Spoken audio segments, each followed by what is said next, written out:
It wasn't without controversy, but the Steelers take down the Lions 29-24. It hasn't always looked pretty, but we have yet another winning season for Mike Tomlin. Thanks for joining us today. I'm Katie Caldwell. This is Jeff Lloyd. Jeff, I want to start with the end of the game, and then we can work backwards and get into some of the bigger picture stuff for two of these teams. What did you make of that very chaotic ending with the back-to-back OPI calls on the Lions, and then also how the ref announced it to the stadium?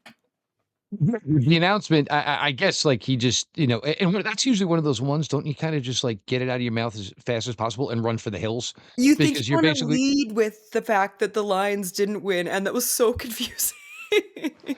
My first honest thought, the second one on Amon St. Brown, in my opinion, was obvious. I think the first one, I'm sorry, that's just the way the play goes. I agree. And I don't think anybody, necessarily on the Pittsburgh defense did enough to sell it. And it just kept going through my mind over and over again. And I think that's probably why they ran the St. Brown play right after it, because they were thinking, ain't no way in the world they're going to call this twice. There's Right. no way they're going to call this back to back. I also wonder if, maybe Pittsburgh was not perhaps influencing the officials in that scenario, because sometimes, you try to get it out there. Hey, you got to look for this. You got to look for this, thinking that there's a good chance there's going to be some sort of rub, some sort of bump there. Um, to be fair, this is something they did call earlier in the game because Washington ran over DJ Reed in the end zone earlier in the game, and they did call it. So it's not like all of a sudden it was just a flag that, they were, basically expressing a rule that, hadn't been addressed at all Right. during the game. I was blown away that, they called that back-to-back plays against the home team in that scenario. It Yeah. really just absolutely kind of had me a tad bit flabbergasted. I'm not going to lie. Um, and as far as, the bungling of it, I don't know what Lions fans were expecting, like, once it was OPI, it was over. You weren't getting another down. It didn't matter that Jared Goff ended up with the ball and ended up in the end zone. It really, I think it kind of gave Lions fans, some real false hope. And unfortunately, probably, what could probably be the end of this Lions season.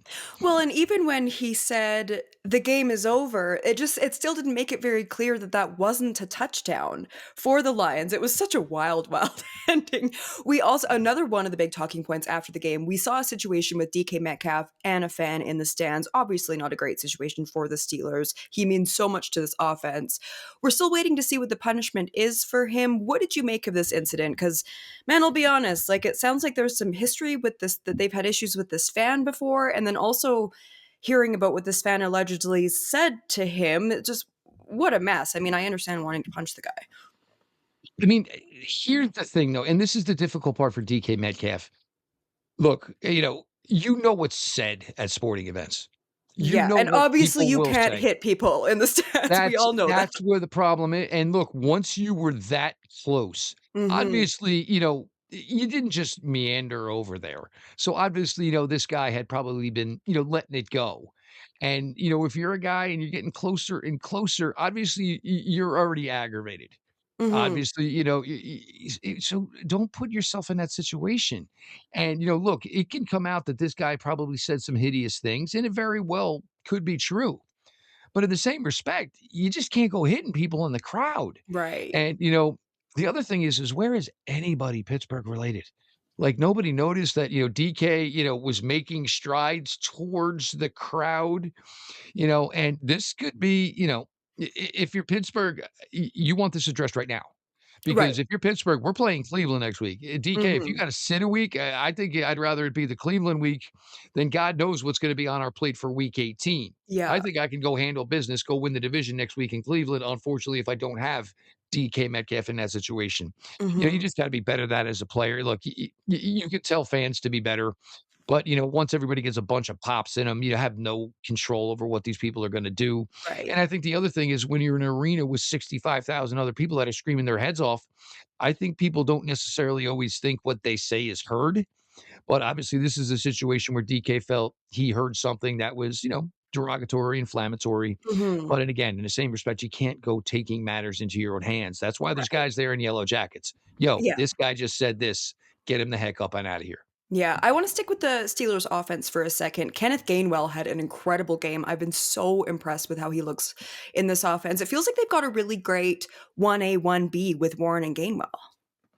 Yeah, and we had touched on this, I guess it was last week, and, Gainwell is really and Aaron Rodgers, look, he doesn't go out his way very often to speak, spend much time, but he had spent some time talking about Kenneth Gainwell and all the Yeah. appreciation he had for him, and this guy literally does everything, and you can see they're kinda adding to it because, this is something we've also been touching on the last few weeks, is you're getting teams now that it's like, "Okay, we're going with, like, our money 5." And it's not Mhm. necessarily, I have to play this personnel where I want 3 wide receivers or 3 tight ends.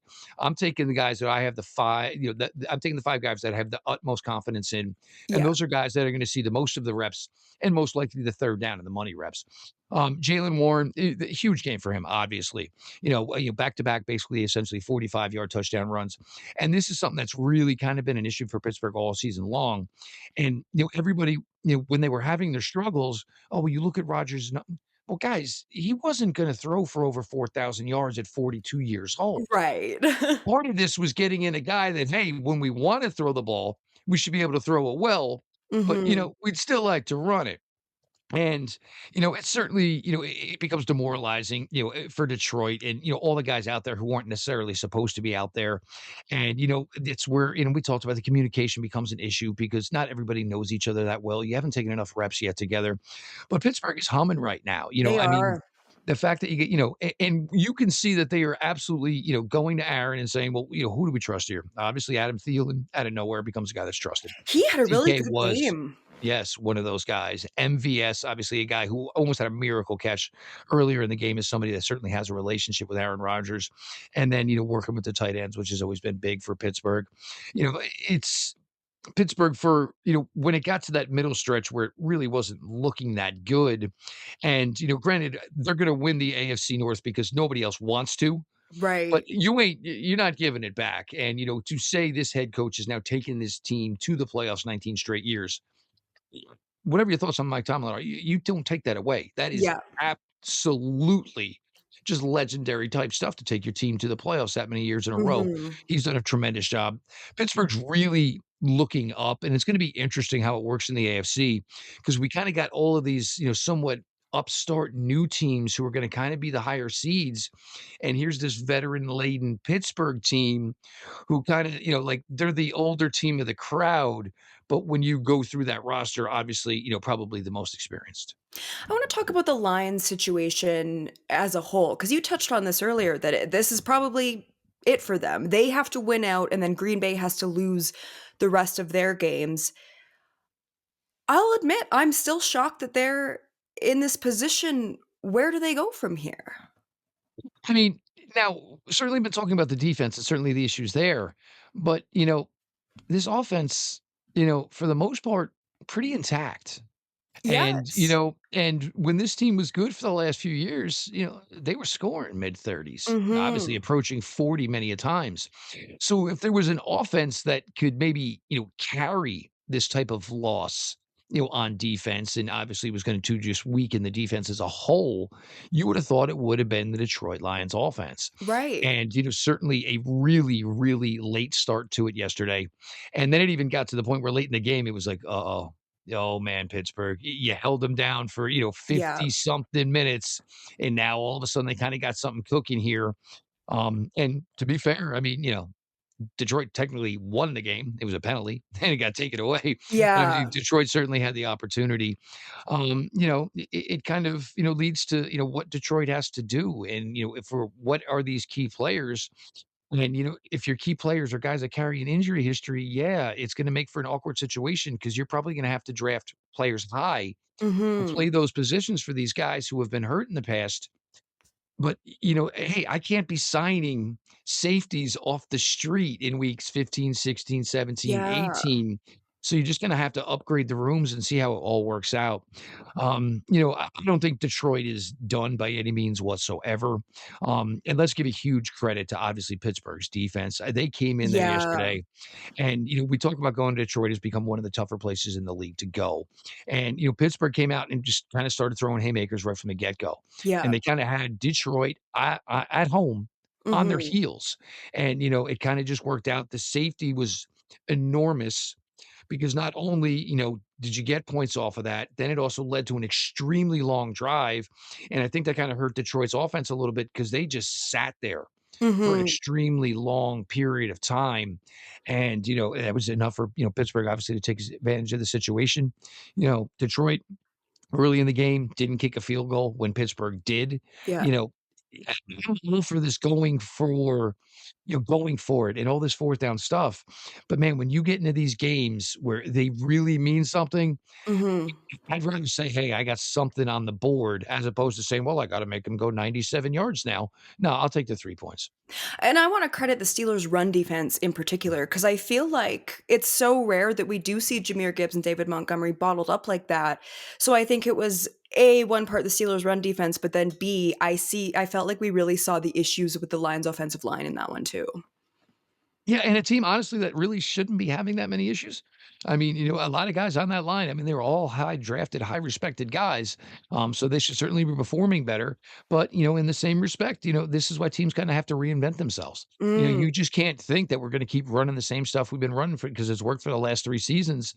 If you're not willing, to adapt and open things up and try different things, people are, going to have enough film, going to do enough work. And, this is why defensive coaches get paid too. And I'm sure Mike Tomlin, look, I cannot let Jamar Gibbs kill us. This is the only shot we got because, and we talked about this extensively. If Detroit wins, it's because the other team couldn't contain Jameer Gibbs. And obviously, exactly. Pittsburgh made it a big focal point yesterday. And that is what it turned out to for Pittsburgh.